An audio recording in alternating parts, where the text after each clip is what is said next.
Assalamualaikum dear student, 8th class exercise 2.2 question number 3.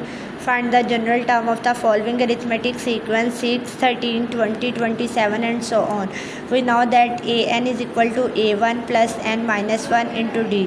a1 की value है 6, यानी हमारे पास जो गिवन सीक्वेंस है उसमें फर्स्ट वैल्यू a1 की है, तो a1 की वैल्यू आ जाएगी 6 और d की वैल्यू के लिए आपने a2 में से a1 माइनस करना है। a2 की वैल्यू है 13, a1 की वैल्यू है 6, 13 में से 6 माइनस करेंगे तो 7 आ जाएगा। ये हमारे पास डी की वैल्यू, a1 की वैल्यू है 6, डी की वैल्यू है 7। आपने ये वैल्यूज़ पुट करनी है इक्वेशन 1 में। इक्वेशन 1 है an is equal to a1 plus n minus 1 d. a1 की वैल्यू 6 पुट करेंगे, n minus 1 as it is आ जाएगा और डी की वैल्यू 7।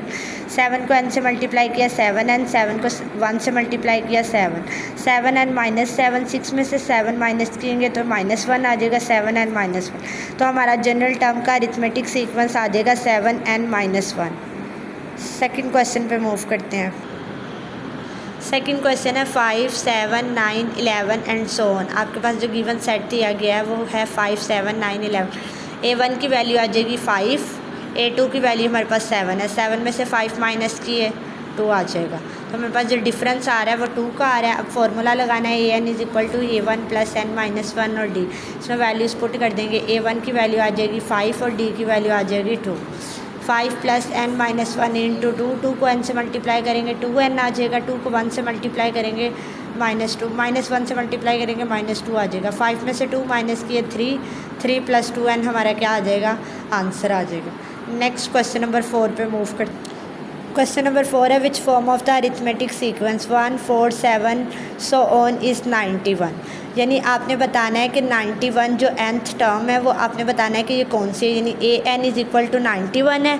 आपने वो नंबर बताना है कि 91 इस सीक्वेंस में कब आ रहा है, किस नंबर पे आ रहा है, कौन सी टर्म पे आ रहा है। a1 की वैल्यू आ जाएगी 1, डिफरेंस निकालने के लिए a2 माइनस a1, 4 में से 1 माइनस करेंगे 3 आ जाएगा। a1 की वैल्यू हमारे पास 1 है, d की वैल्यू 3 है और an की वैल्यू है 91। हम वैल्यूज़ पुट कर देंगे। an की जगह 91 आ जाएगा, a1 की जगह 2 आ जाएगा, plus n minus 1 into 3 as it is आ जाएगा। 3 को n से मल्टीप्लाई किया 3n, 3 को 1 से मल्टीप्लाई किया 3 और हमारे पास वैल्यू आ जाएगी -2 प्लस 3n माइनस 3। देखें हमारे पास a1 की वैल्यू है 1 प्लस n माइनस 1 और d की वैल्यू है 3, 1 प्लस 3n माइनस 3। तो आप 1 में से 3 माइनस करेंगे तो ये हमारे पास आ जाएगा -2। अब यहाँ ये -2 इधर जाके क्या हो जाएगा +2, 91 प्लस 2 क्या हो जाएंगे 93 इज़ इक्वल टू 3n। उसके बाद अब ये हमारे पास आ जाएगा, यहाँ पर -2 थे उधर जाके +2 हो गया, 91 plus 2 93 is equal to 3n।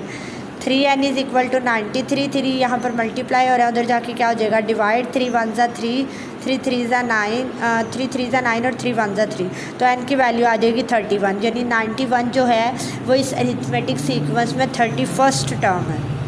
ये क्वेश्चंस के आपने होमवर्क भी करना है और इसकी प्रैक्टिस भी करनी है।